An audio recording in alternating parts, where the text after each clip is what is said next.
अस्सलाम वालेकुम व्यूअर्स, मैं मोहम्मद नदीम अपने इंडिविजुअल चैनल पे आपको खुशामदीद कहता हूँ। मैं उम्मीद करता हूँ कि आप सब बखैरियत होंगे। व्यूअर्स, आज मैंने बात करनी है कि जब कोई एटम इलेक्ट्रॉन लॉस करता है तो उस पर पॉजिटिव चार्ज आता है। तो क्यों पॉजिटिव चार्ज आता है, उसकी वजह क्या है, ये मैंने बात करनी है। ऐसे ही जब कोई एटम जो है वो इलेक्ट्रॉन गेन करता है तो उस पर नेगेटिव चार्ज आता है। तो नेगेटिव चार्ज क्यों आता है, ये हम बात करेंगे। तो व्यूअर्स, आगे चलने से पहले आप सभी से गुजारिश है कि अगर आपने अभी तक हमारा चैनल सब्सक्राइब नहीं किया तो चैनल को सब्सक्राइब कर दें और साथ बेल आइकन को प्रेस कर दें। तो व्यूअर्स, अब चलते हैं हम अपने टॉपिक पे। तो पहले हम बात करते हैं कि जब कोई एटम इलेक्ट्रॉन लॉस करता है तो उस पर पॉजिटिव चार्ज क्यों आता है। तो व्यूअर्स, इसको जो है वो हम एक एग्जांपल से समझने की कोशिश करते हैं। हमारे पास एक एटम है सोडियम। आपको पता है कि सोडियम का एटॉमिक नंबर 11 है और 11 एक एटॉमिक नंबर है और एक न्यूट्रल एटम में जितने प्रोटॉन होते हैं उतने ही इलेक्ट्रॉन होते हैं। हम एटॉमिक नंबर कहते हैं नंबर ऑफ प्रोटॉन्स को, ठीक है। तो अगर किसी एटम में जितने प्रोटॉन होते हैं उतने ही इलेक्ट्रॉन्स होते हैं, इसका मतलब कि सोडियम में 11 प्रोटॉन हैं और 11 ही न्यूट्रॉन्स हैं।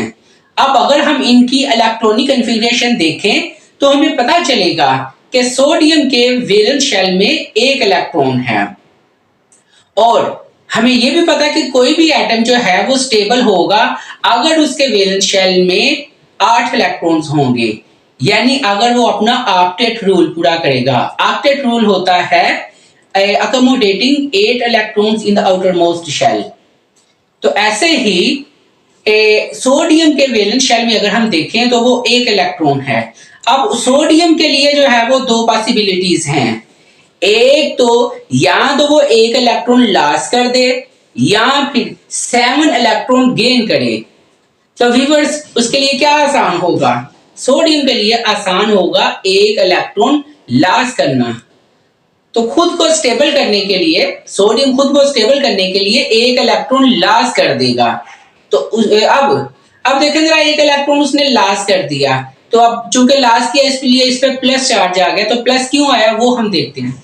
तो लॉस करने से पहले व्यूअर्स, लॉस करने से पहले जो है सोडियम में जितने प्रोटॉन थे उतने ही इलेक्ट्रॉन थे। ऐसे यहाँ प्रोटॉन पे जो है वो प्लस चार्ज होता है और इलेक्ट्रॉन पे माइनस चार्ज होता है, नेगेटिव चार्ज होता है। अब जब जितने प्रोटॉन हैं उतने ही इलेक्ट्रॉन हैं, दोनों बराबर हैं, पॉजिटिव चार्ज भी उतने हैं, नेगेटिव भी उतने हैं।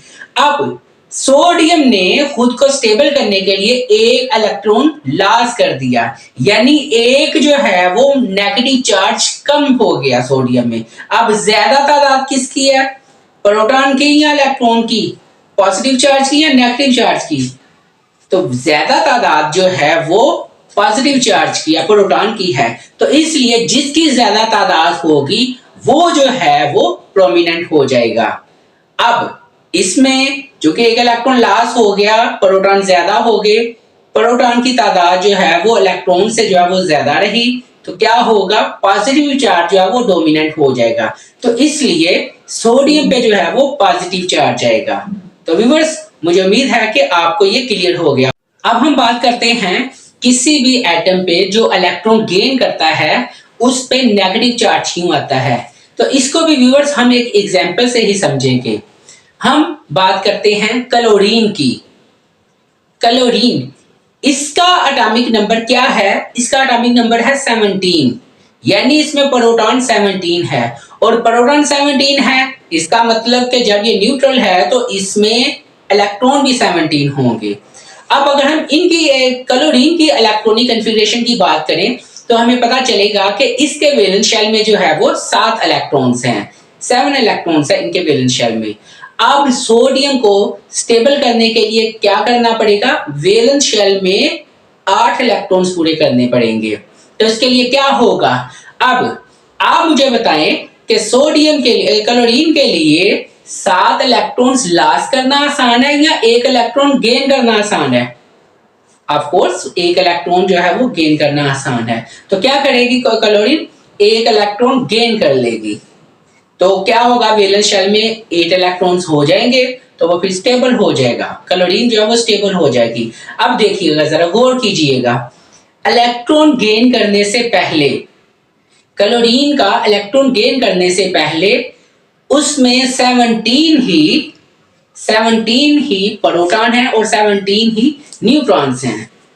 पॉजिटिव चार्जेस भी 17 है और नेगेटिव चार्जेस भी 17 है। जब उसने एक नेगेटिव चार्ज गेन कर लिया, इलेक्ट्रॉन पे नेगेटिव चार्ज होता है, जब उसने एक नेगेटिव चार्ज गेन कर लिया तो ज्यादा तादाद किसकी होगी, नेगेटिव चार्ज की।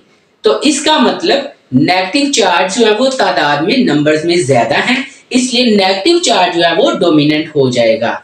तो इस तरह क्लोरीन पे जो है वो नेगेटिव चार्ज आ जाएगा। तो ऐसे ही व्यूवर्स, कोई भी एटम हो, सिर्फ ये सोडियम क्लोरीन, कोई भी एटम हो जो इलेक्ट्रॉन गेन करता है, उस पे ऐसे ही, क्योंकि नेगेटिव चार्जेस की तादाद ज्यादा हो जाती है, वो डोमिनेंट हो जाता है, इसलिए उस एटम पे नेगेटिव चार्ज डेवलप हो जाता है।